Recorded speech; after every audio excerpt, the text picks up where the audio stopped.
한국에서 유행하는 제품을 호주로 가져가 수백만 달러를 벌 수 있다면 어떨까요? 미쳤다고 생각하셨나요? 오늘 소개해드릴 바이미앤크루는 온라인에서 무려 2억 5천만 회 이상의 조회수와 1,300개 이상의 별점을 보유한 호주에서 가장 신뢰받는 젤네일 업체입니다. 한국에서 유행하는 젤네일 스티커를 우연히 보고 너무 좋아 호주에서 처음으로 선보이며 자사몰로 성장한 쇼피파이 브랜드입니다. 젊은 아시아계 여성인 팸이 인종차별과 각종 어려움을 극복하고 호주에서 이뤄낸 성공 스토리를 함께 보겠습니다.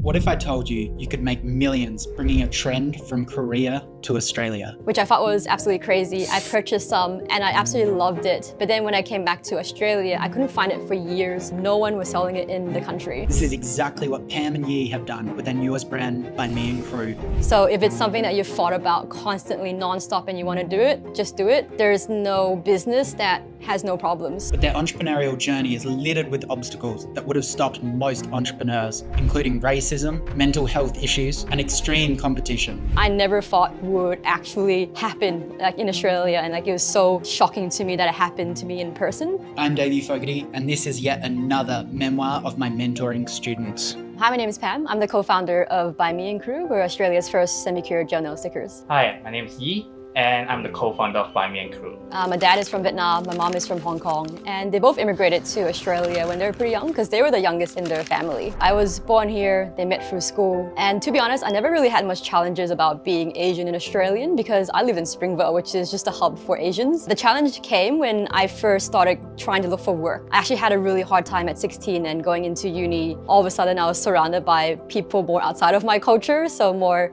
Westerners, more Aussies. I just remember trying to interview for jobs for Christmas casuals and I couldn't even get in to get a job, but I actually saw that as a good thing for me because that is what encouraged me to start my own first business. I was selling things on my own. I was selling them on eBay. I started like a Facebook page before there were even pages. For Asian parents, I think their reference of what careers there are is usually accountants, lawyers, doctors. And so I knew nothing else of what kind of career was possible outside of that. I was 2 years into a 3-year degree. And I was like thinking of all the scenarios in my head of what I should tell my parents that I want to change my course completely. Luckily, they took me to the temple. And then we had to do like prayer sticks to see if it was a good decision. So thank goodness the Lord said yes. Because of that prayer stick that came out, my mom let me change my course. I was able to intern into marketing, and that's where I learned about like activation, but also had a major culture shock. Going into an agency in Paran, everyone was Western. And I remember they had a meeting with clients coming in, and they're like, Pam, can you just help set up like just the water for all the clients that are coming in? The really shocking thing for me was also my parents always taught us to like never speak like up towards our elders, like it was always respect. So then going into work, it was also very challenging for me to then input my ideas because I felt like I was the most junior. Like literally my title was intern. So I was afraid of contributing into the team because I didn't want to speak up to them. I didn't want to challenge anyone's ideas. But also I just had my first racist encounter, which I never thought would actually happen like in Australia. And like it was so shocking to me that it happened to me in person. The whole team was just sitting in an open office space.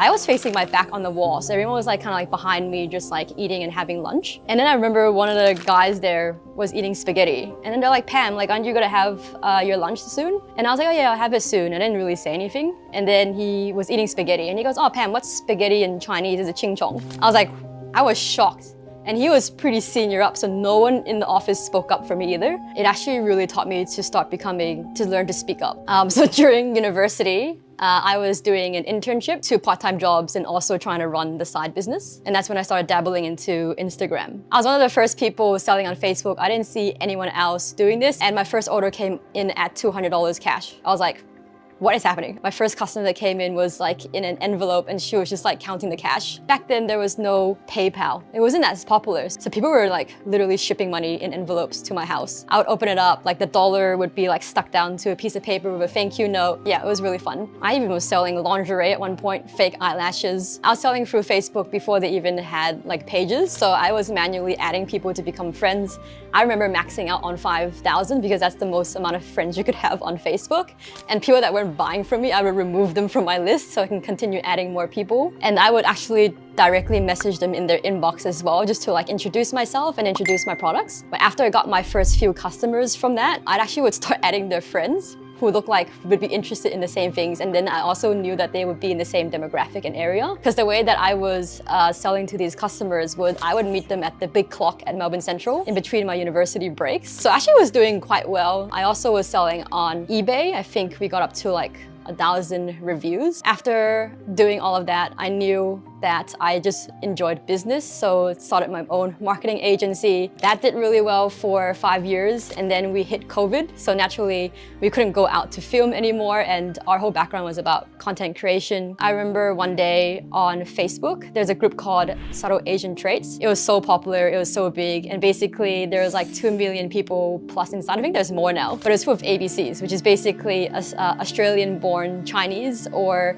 American-born Chinese. From that group, one of the jokes that people were posting in the memes online was because it was COVID in Singapore, in Asia, even in Australia, they were closing down bubble tea shops, and people would put their bubble tea, the last one that they recently bought, onto eBay and auction it out for like $2,000 because you could not get it anywhere else if the bubble tea shops were closed. And I was like, that's insane. I was like, what if you could just make it at home yourself? And then that's where the idea for DIY bubble tea kits that you can make yourself really easily at home. We got all of the ingredients to put it together. We started taste testing. We're like, this tastes exactly like the bubble tea shop. And it should, because our ingredients were literally the same suppliers as those that would get into the actual shops that were selling it. We started like just making the videos, no packaging, no logo at that time. I remember just sitting in my living room on the floor and I just like started filming making the drink. I remember when we first posted the video, it really took off because I posted it into Subtle Asian Traits as well. We knew that we wanted virality because my background was in marketing and viral content. I was like, we need like a viral aspect. So that's where Subtle Asian Traits, the Facebook group came into play too, because I created a product which was a year's worth of bubble tea for I think $800 as a joke. Like, no, I didn't think anyone would actually buy it, but we knew this was something that might have a chance of going off on Subtle Asian Traits. We posted that. Within the first week, we had 100+ orders and our packaging wasn't even ready yet. In our first month, we were being picked up by like Broadsheet and just PR, and so that hit 100,000 in the first month of launching. And then I met Yi in person 1 week into sales. I actually born in Malaysia. I came over Australia when I was like 17, 18 years old to study my bachelor degree. I graduated in computer science. Well, during my uni days, I actually still kind of unsure what I really wanted to do. I had the idea where I kind of like start selling stuff online, and I just started selling stuff like random AirPods, pets items, or random products on eBay. I think during the start, there's actually not much of like this online course or like tutorial how to teach you how to like launch a product online. So I just testing out, trying everything myself. And I think probably going into like the first 5 months, that's probably when I kind of get my first order. And basically I kind of getting like $500 to $800 every month for like extra incomes during my uni days. I still continue studying, finish my bachelor degree, just don't disappoint my parents. Because I'm not a residency in like Australia, and it's really hard for me to get a full-time job after I graduate. I actually got into a restaurant working as a store manager, and my previous business partner where Pam의 came up to me and saying like, they had these ideas and restaurants are closing during COVID time. I actually have nothing much to do during COVID time, and I actually really interested in business as well. So that's how I know Pam, buy everything in bulk and pre-pack into like smaller packet, and that's how kind of like we started launching like the DIY bubble tea business. So I think out of all the co-founders, he was the last person that I met and probably talked the least to, but we ended up like getting along the most. When we started Bubble Tea Club, it was at the peak of COVID, which meant that everyone was at home and they're just constantly like scrolling their screens, looking for things to do to fill their time. And so I think they're more open to trying DIY bubble tea kits, because that was also when the sourdough bread phenomenon was happening. People were making their own bread. The Ghana coffee was going off. And so our kits were also one of the things that started going off as well, which was making bubble tea at home. I think the most interesting part was that we thought that we would just have Asians buying our products. So we thought that it'd be like England, Waverley, the Asian areas, but it turned out to be a lot of Westerners were buying our products because they kept seeing bubble tea like in shopping centers, but never knew what it was. But because we were communicating what bubble tea is and we had so many good feedback and reviews, we were actually starting to capture a whole new category of customers. Within the first 7 months, we were hitting 1 mil. I think probably after a year, I know like a lot of big brand like Lipton and stuff start copying, where they start having DIY bubble tea kits into like Coles, Woolies, and like retail store. Now looking back, And from like experience in business, we know that like October, November, December are your peak months. And having no e-commerce experience on Shopify before,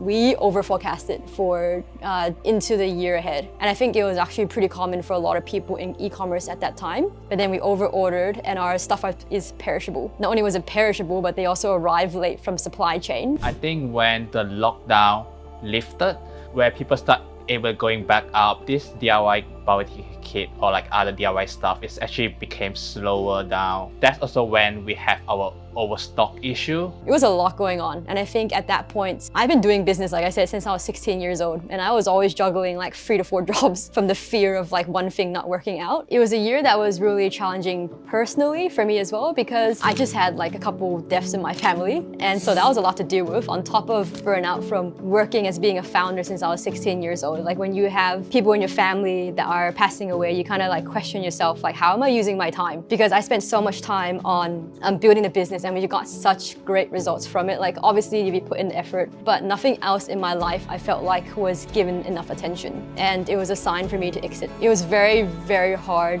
deciding to do that because I felt like I was giving up. So ultimately, I didn't even care how much the shares were worth. It was so draining on my mental health. I was like, my mental health is worth more than whatever these shares are worth.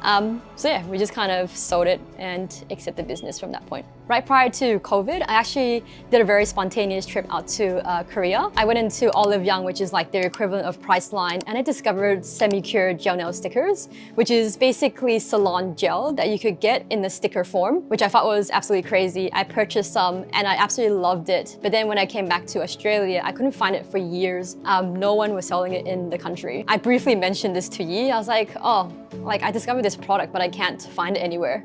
And Yi's strength is being a great executor, so he literally started going online and trying to source the product. I should go onto like Alibaba, which is like kind of one of my strengths for my previous business as well, where I've been doing sourcing. And I've been reaching out to like 10, 20 different supplier, nail manufacturer, beauty manufacturer, and none of them actually know about these products until I actually found one where they actually mentioned to me that they are still in production phase, testing phase. But they sent in normal nail stickers. So it wouldn't cure, it wouldn't harden. It was just nothing like what I had seen in Korea, because the technology originated from Korea and Japan. And so China at that time was just getting into this trend. A few months later, the supplier actually come back to me and mentioned to me like, oh, the product is actually ready. So yeah, so I just got in like some samples from the supplier and gave Pam to try it out, and yep, she just loved it. Yi gave it to me, I put it onto my nails, and then only within the first couple of weeks, people were like, oh, where'd you get your nails done? Because it looked like it was from the salon. I was like, oh no, I did it myself. And they're like, oh no, what do you mean you did it yourself? And so I knew there was a demand there. I then decided to film the product like I did for Bubble Tea Club, where I filmed it again from, this time was my bedroom, not my living room. I used the monitor screen as my background. I was posting it onto Facebook and Instagram, which are 2 platforms I was very familiar with. But one thing I learned from my previous business is that I should have hopped onto TikTok sooner. I was refusing for the life of me to download TikTok. I said I'm not going to do any dances, but here I am now filming my hands and my feet. The ones that took off were the French tip, because people couldn't believe that you can just stick on a French tip. Traditionally, it's very hard to put on yourself. That video, I think, hitting over 15 million views on TikTok.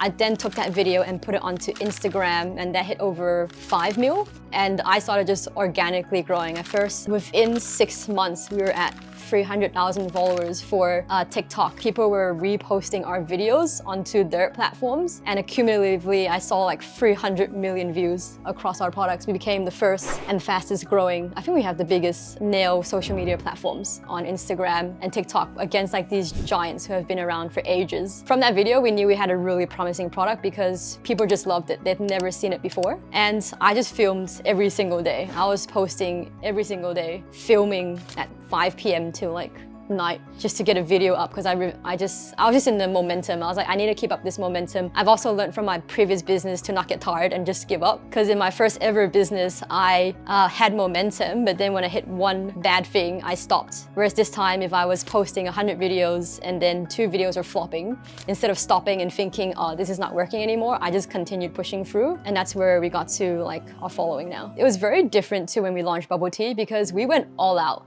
like non-stop. Whereas for by Me and Crew, I actually learned to slow down, and that slowing down would be beneficial for me because it gave me time to think and reflect on what's actually working. After I gave myself a mental break and like even stopped myself from setting goals for a new year, because I did that every single year. It was the first year I set no goals for myself and just prioritize slowing down and learning to do that. That after 6 months of that slowing down, I started like getting so much more energy about being creative. That's where my TikTok took off. One of our videos was 11 million views, and it was like 48 million views and another 45 million views. And like I remember on TikTok trends, there's like a page and our videos were next to Anna Paul. Like, what's happening? Like ever since we hit the first 7 figures, we collaborated with Instagram. They reached out to us to ask us to create personalized Instagram and Fred's nail stickers for their creators events.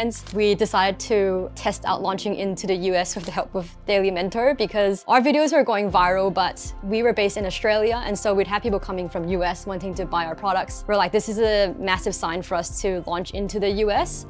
So many people were just asking us about it. We started preparing for retailing because of the viral videos as well, we had retailers reaching out to us within Australia and also in the US as well. So there's just so many exciting opportunities. And again, now we're just kind of prioritizing what's the right move for us as well. I just believe that this business can be built with self-care first. And so a lot of our products has ended up in the hands of moms and actually entrepreneurs. So people who never have time for themselves. And they message me being like, your nails have saved my products. It's the first time I've ever done something for myself. And then they feel so good about it because you spend 15 minutes on your nails. And then for the rest of the 2 to 3 weeks with them on, you catch a glimpse of it and reminded yourself that you've done something for yourself. So that's been super rewarding. But I also want to build a business and grow it to 7, 8, 9 figures and show that you can also do it while prioritizing and being a mom and kind of just challenging what a typical successful entrepreneur can look like. If you're young and you're early in your 20s, I think it's such a great time to start a business. It looks so different now. Like when I started business in my early 20s, 10 years ago, there was no TikTok and no female entrepreneurs coming out to showcase their challenges. Now you have that, like you have programs that never existed before. So if it's something that you've thought about constantly nonstop and you want to do it, just do it. There's no business that has no problems. So if you're worried about starting because you think there's too many problems, that is business solving problems. So you're actually on the right track. Both of us had really good vibes and we connect really well. Even sometimes we don't really talk that much with each other. We actually know what each other is thinking. I think because our personalities are pretty opposite, it actually complements it pretty well. And I think you need it for business because in business, there's like the creative side, marketing, and so I'm definitely that person that like shoots ideas left and right, make very last minute changes, and Yi's someone that's really great at executing. So again, like back to launching this business idea, I had the idea for it, but Yi is actually someone that would then hear it, go find the products and actually launch it. And because he did step 2, then I was able to do step 3. He does step 4, step 5, and things just worked really well. So I think both of us have our weaknesses, but I think it works because we understand what the weaknesses are and just support each other through it as opposed to like challenging each other about it.